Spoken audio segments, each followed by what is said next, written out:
From Wish TV and the All Indiana Podcast Network, this is the News 8 Daily 8 Podcast, a Wish TV News 8 update. Hi, this is Hannah Mordo, and this is your News 8 Daily for Monday, March 9th. We have stunning weather ahead today. Sunny, mild, maybe a little breezy at times, but the high is going to be around 70 degrees. Normally, we're around 50 degrees for the high this time of year. So enjoy the good weather. We do have severe storms possible Tuesday night into Wednesday morning. So more on that as we get into the week. But for now, just enjoy the nice day. The U.S. has confirmed that a seventh service member has died in the war with Iran. U.S. Central Command says the soldier died after being wounded during an attack in Saudi Arabia last week. Officials have not released the soldier's name yet. The news comes as the U.S. has ordered a mandatory evacuation of its embassy in Saudi Arabia following multiple Iranian drone and missile attacks. Central Command also says a National Guard soldier died in what the military is calling a health-related incident in Kuwait on Friday. The Pentagon identified the soldier as 46-year-old Major Sorfleet Davies. He was also a New York City police officer. So far, the military has not tied that death to the war, saying the cause of death is under review. Iran has selected its new supreme leader. Iranian state TV announced that the son of the country's previous supreme leader has been named his successor. Reed Binion reports on what this could mean for the future of the conflict. Well, I think it is unfortunate. Everyone was waiting to see who would be the next supreme leader. Now we know. Former CIA Director General David Petraeus weighing in on the implications of Iran's selection of its new supreme leader. Mujtaba Khamenei is the second son of former supreme leader Ayatollah Ali Khamenei, who was killed in the U.S. and Israel's opening strikes in the war. We assume that he will be a continuation of what his father was, which is a very hardline ideological cleric. President Donald Trump has said he would view Mujtaba Khamenei's elevation to supreme leader as, quote, unacceptable. Amid continuing strikes on Iran, Israel vowed Sunday to target whoever succeeded the late Ayatollah. Iran also continuing its strikes on Israel and other targets in the Middle East. Meanwhile, U.S. officials announced the death of another U.S. service member in the war. U.S. Central Command says the service member died from severe injuries received during Iran's initial attacks across the Middle East.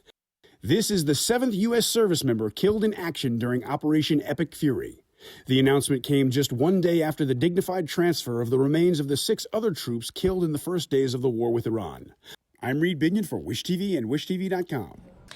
Israel has launched new attacks on Iranian oil facilities as the price of oil spikes worldwide. The price of crude on the world markets hit $115 a barrel this morning. It's the first time that it's gone over $100 a barrel since 2022. Spike is leading to higher gas prices. The tracking site Gas Buddy says the average price here in Indianapolis is now $3.51 a gallon. That's up 74 cents in the 9 days since the U.S. and Israel attacked Iran. President Trump campaigned on lowering gas prices, and he's now dismissing concerns about the price of gas. Trump posted on Truth Social that the price spike would be short-term and is a very small price to pay for USA and world safety and peace, and that only fools would think differently. Here in Indiana, Senator Todd Young and Congressman Andre Carson both say Congress needs to play a larger role in the Iran conflict. They talked to the All Indiana Politics team following briefings last week on the airstrikes. Young and Carson serve on the Senate and House Intelligence Committees, respectively. Young believes the Trump administration has offered a clear rationale for the airstrikes, while Carson does not. But both say Congress must exercise its oversight powers. I don't love how we got here. In fact, I am very troubled about how we got here, and I've been clear about that. Congress needs to do its oversight responsibilities a lot better, something I've emphasized quite a bit over the months and years I've been here. And but we're here. The president made a tough call. The American people, after the fact, now that we're in the war, have to be persuaded that this was the right decision. And I'm going to do my best to support our near-term efforts and bring this to a close quickly. There's been an indication that the president may send ground forces, which concerns me. You know, the War Powers Resolution exists precisely to prevent unilateral war decisions by the president. This vote that we will be taking is not symbolic. It is a constitutional check in line with the vision of the founding fathers.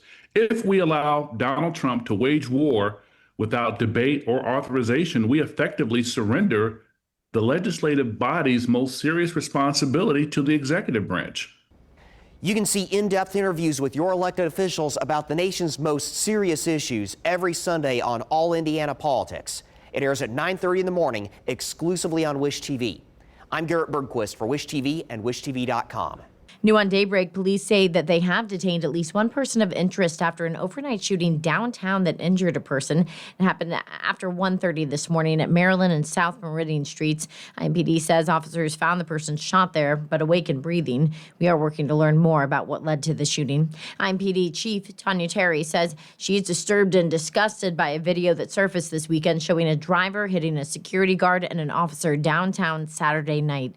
The suspect is now under arrest. News 8's Jaden Reeves reports. I spoke with several Hoosiers who tell me they feel incidents like this aren't uncommon, saying the environment on Meridian Street when it's late at night makes them feel on edge. It's always a lot going on downtown. It's always a lot of people fighting and acting crazy, so I feel like the situation was really crazy. Everybody usually makes it home safe. Sometimes it's chaotic. Unfortunately, that's what happened the other night. One man who frequents the bars on Meridian Street, Curtis Landrum, says late night activity and impaired driving are ongoing concerns here, especially on busy weekends. The bad part is it's just people got that free will, and it's always something bad could happen. It's a lot of people in one area. Pamela Bastian is someone who doesn't come to the area often. She says she only heads downtown if she has to. The guy's an idiot. I mean, in all seriousness, you're going to get people who are going to drive drunk. They're going to hit somebody. I mean, the only way to stop it is to either make standard equipment, like for blow start on cars, or I don't know where he was coming out of, but places where they serve liquor, maybe to, hurt them every time. Thorpe believes incidents like this one most likely aren't preventable. I feel like the only way to possibly prevent that situation is to stop drinking and be more aware, but not everybody's going to stop drinking, It's going to probably happen again or in a different way, who knows. 28-year-old Derek Bryant has been preliminary charged with operating a vehicle while intoxicated, leaving the scene of an accident causing injury, and resisting law enforcement. For the people who think that they're okay to drink and drive, don't. Right. I mean, go home and drink. Yep. You can't hit anybody there. Always make sure you got a designated driver. If you feel like you can't drive, man, park your car somewhere safe, call an Uber. Just be mindful to others around you. Chief Terry says the officer did not suffer from major injuries and is expected to recover, though she says this could have easily ended in a tragedy. I'm Jaden Reeves for Wish TV and WishTV.com. Plainfield police are asking for help finding a runaway teenager.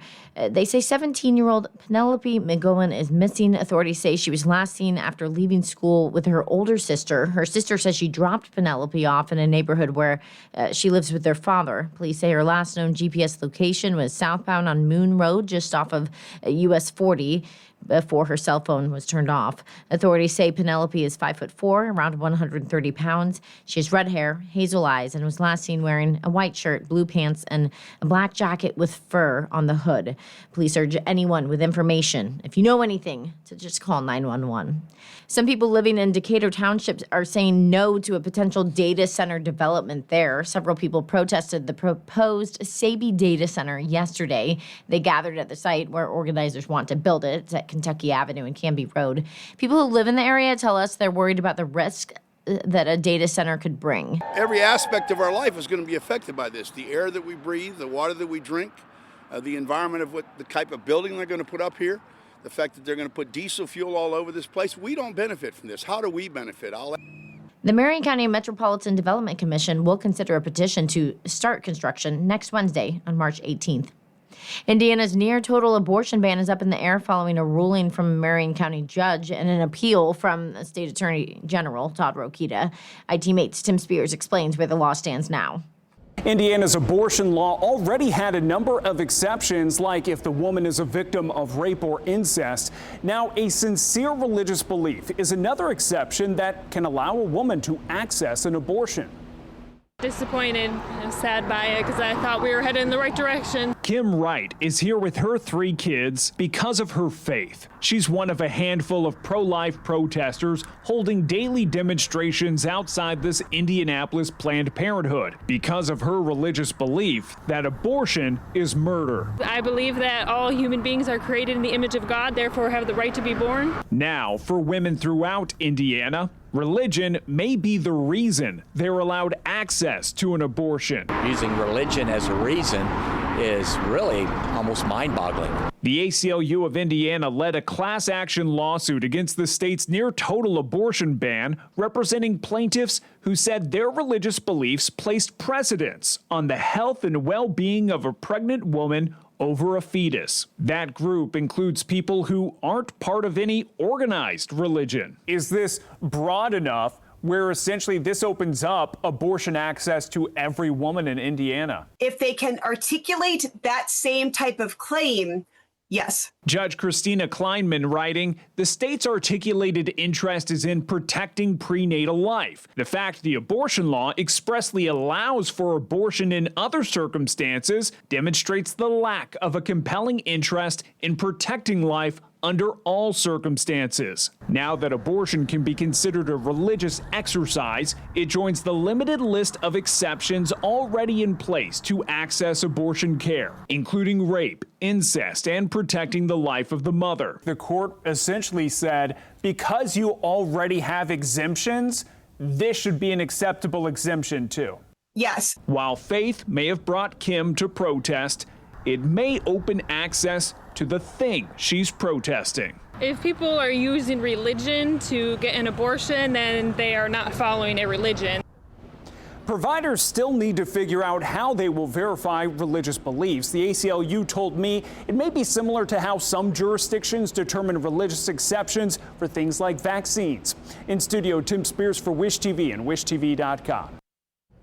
Okay, sports now. The bracket for the men's Big Ten tournament in Chicago is set. One Indiana team is already likely in the NCAA tournament, and the other likely needs more wins to get in. IU is the number 10 seed in the Big Ten tournament. The bracket experts have the Hoosiers firmly on the bubble for the big dance. IU's first game will be a second-round matchup Wednesday against either Northwestern or Penn State. Purdue is the 7th seed in Chicago. The Boilermakers play their first game in the third round Thursday against the winner of that Wednesday game involving IU. At the women's Big Ten tournament, UCLA Bruins are champions for the second straight year. Bruins rolled past the Iowa Hawkeyes in the finals last night at Gainbridge Fieldhouse, winning 96-45. That means they clinched the automatic bid to the NCAA women's tournament. Caitlin Clark is prepping to step on the court for the first time in more than 8 months. She's going to do it this week. Fever star and the U.S. women's national team are set to take on Senegal at the FIBA World Cup qualifying tournament Wednesday. Clark played in 13 games for the Fever last season. Then she got hurt. She talked about her upcoming return. I think it'll probably take me a second to knock a little bit of the rust off. I'll probably be a little bit nervous, which I usually don't get nervous, but that probably just will come from, I haven't really played basketball in a while. So I'm sure after the first minute of running around on the court, I'll be just fine. Clark and other players could find out this week whether the WNBA season will start on time. Tomorrow is the deadline for the league to reach a new collective bargaining agreement with players. Pacers watch. Team's losing streak now sits at 9 in a row after a loss to the Trailblazers in Portland last night. Pascal Siakam led the team with 22 points, but the Trailblazers took the win 131-111. Pacers' next game is tomorrow night when they face the Kings in Sacramento. In Colts watch, the team is bringing back its kicker Blake Grupe with a new deal. According to the NFL Network, the team and Grupe agreed to a new one-year deal. Grupe joined the team in December after the New Orleans Saints cut him. Grupe was a perfect 11 for 11 in field goals and 10 for 10 on extra points in 5 games in Indianapolis last season. Fellow kicker and Westfield native Spencer Schrader is still on the team, but he's recovering from a knee injury. Well, the Colts are keeping a kicker. A defensive captain is on the move. Zaire Franklin posted a message on social media thanking the Colts after it was reported that he's being traded to the Green Bay Packers. Franklin said in part, "Thank you for accepting me and supporting me and my family throughout our time in Indy." He continued saying, "Nap, I hope you all saw I gave everything I had to the city, and I hope to continue to earn your support until the very end. My family and I will always have love for Naptown. In case you missed it, the Indianapolis Colts cheerleading squad is officially set for next season. The team hosted its final round of auditions over the weekend. But behind the glamour and the pom-poms, most of the women have full-time outside jobs outside of the team. News 8's Jaden Reeves spoke to friends and families of cheerleaders about how they balance both. 26 women have been selected to dance on the sidelines at Lucas Oil Stadium this season. One Indiana finalist and now in her third year as a Colts cheerleader, Diva Hunt, had quite the cheering block. Her students. Hunt is a teacher and a dance coach outside of being a Colts cheerleader. It is a lot for her, but she balances it out really well. Like she's always there for us. Like when we have our competitions, she'll go there and then run to her practice. She'll be like, I have to go to practice. I love you guys. Bye. For many Colts cheerleaders, game days are only part of their story. Off the field, they're dentists, marketers, construction managers, and students. These women are very powerful and very motivational, like occupational therapy, physical therapy, speech pathology, all that. That is like so incredible. It's not just dance, it's not just cheer. You have a whole career, a whole bachelor's degree, master's degree, and something so you can do something on the side of Colts cheer. Friends and family packed the crowd to cheer them on during the finalist showcase, saying they've seen the dedication it takes to make the team. The girls go through like a whole intense process, I believe around a week, and they learn a bunch of dances, they do an interview process, I'm sure there's like photo shoots, all of that. So it's a very time-consuming, intense process, but it's definitely worth it. The friendships that you make throughout this process is just like no other. Hunt students say watching their teacher dance means more than just making the squad another year. Honestly, just knowing that you're able to do it, knowing that even though life may be hard, being able to come out and get up every day and pushing yourself, it's possible. And here's a look at your 2026 Colts cheerleading squad. Go Colts. Reporting in Indianapolis, I'm Jaden Reeves for Wish TV and WishTV.com. This has been your News 8 Daily from Wish TV. I'm Hannah Mordeau. Watch us on Wish TV and WishTV.com. This is the News 8 Daily 8 podcast, a Wish TV News 8 update on demand. For even more, on demand and on the go, connect with Wish TV on Facebook at WishTV.com and on the free Wish TV mobile app. Thank you for listening, and be sure to like, subscribe, and follow this podcast for updates every weekday morning on the All Indiana Podcast Network and wherever you get your podcast.